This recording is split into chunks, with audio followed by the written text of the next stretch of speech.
faz parte do jogo também, né? Você errar e acertar, né? O erro e acerto fazem parte, né? Sim. É isso que é bonito. É verdade. Caramba.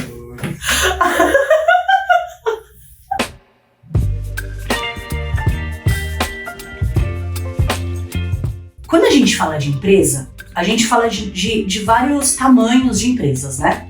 Então a gente tem desde o microempreendedor, que já é uma empresa, ele já tem um CNPJ aberto, é uma pessoa apenas que está trabalhando ali, até a gente chega numa multinacional, grande organização que passa aí, né, até os limites de fronteira de um país.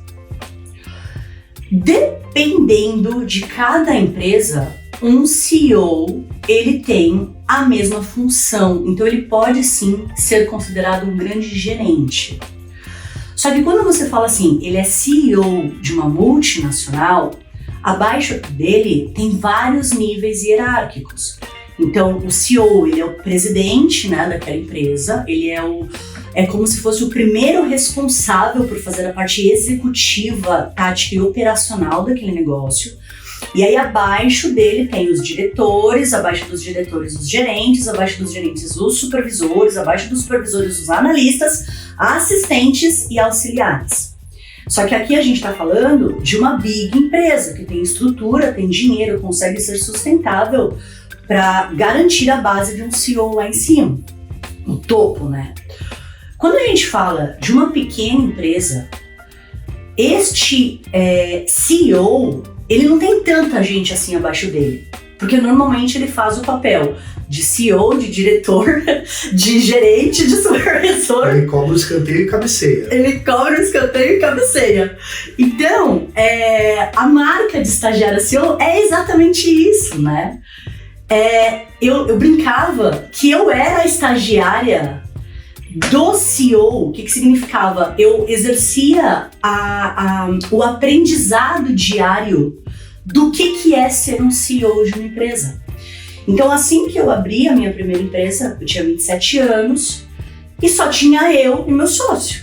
Automaticamente, eu já era CEO dali, que eu era gerente, eu era chefe executiva daquilo tudo. E o meu sócio, ele tinha uma outra posição, que era uma posição mais científica, mais técnica do negócio. Então, quando eu falo que o Brasil precisa ser mais desenvolvido intelectualmente para entender como que funcionam essas questões dentro de uma grande organização, é porque eu quero trazer o aprendizado que a grande organização tem com a gente. Putz, então eu pego uma multinacional aí da vida, repito todos os passos que essa multinacional tem e coloco numa pequena empresa. Porque é só com a estrutura adequada é que essa pequena empresa consegue se desenvolver para que essa empresa, né, consiga ser sustentável ao longo dos anos. Bom, eu comecei a trabalhar com 15 anos. A minha mãe, ela sempre foi uma pessoa muito determinada, muito dedicada e muito trabalhadora. E todo esse perfil assim que eu tenho, assim, engajada, focada, veio muito dela.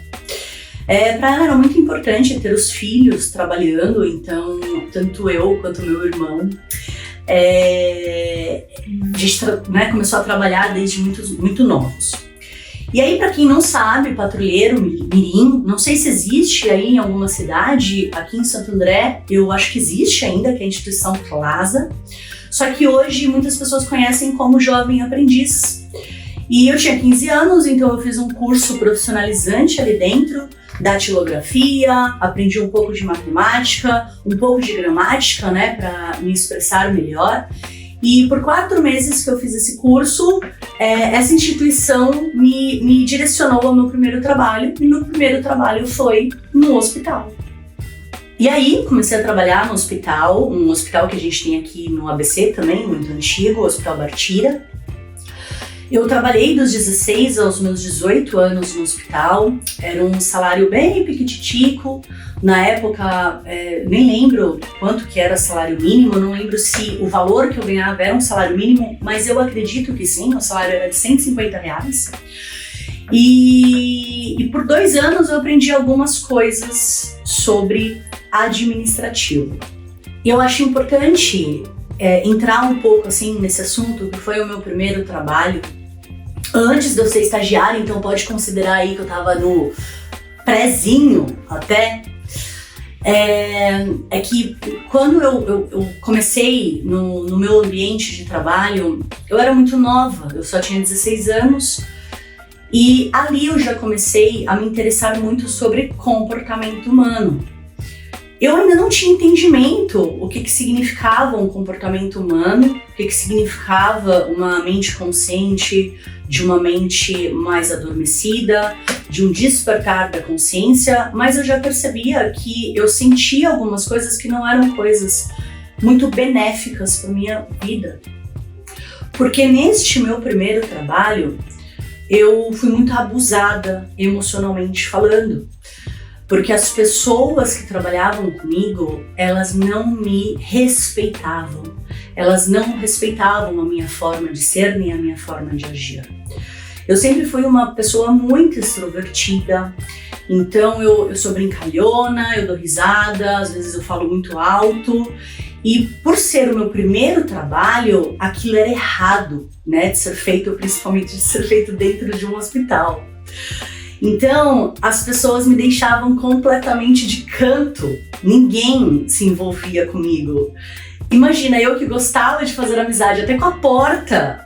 Ninguém falava comigo, sabe? Eu almoçava sozinha. Eu sofri um bullying, basicamente, ali. Só que ao invés de eu olhar aquilo como algo muito negativo, eu comecei a olhar como observação. Tipo, por que fazem isso?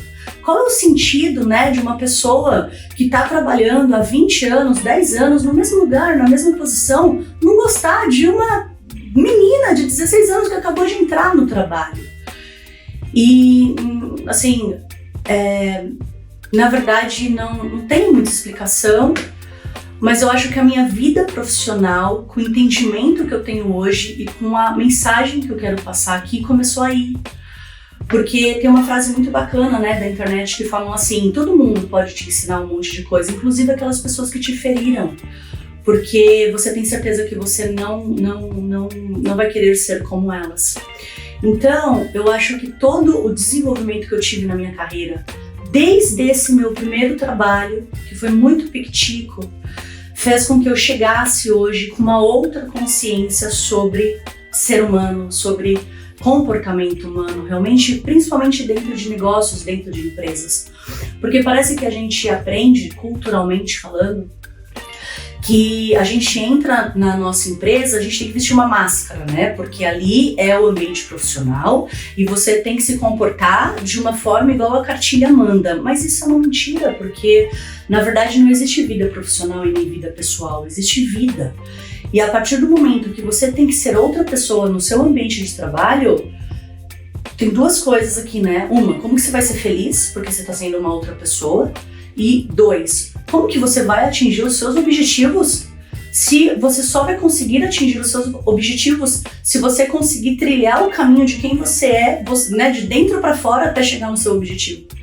Então, eu acho que muitas pessoas são frustradas no trabalho hoje em dia porque elas não se autoconhecem, elas não sabem quais são os valores delas, elas não se posicionam, elas aceitam muitas coisas de desvalorização, de desrespeito, e elas acabam se permitindo ficar ali muitas vezes uma vida inteira. Já tô mais à vontade. Deixa eu... Claquete!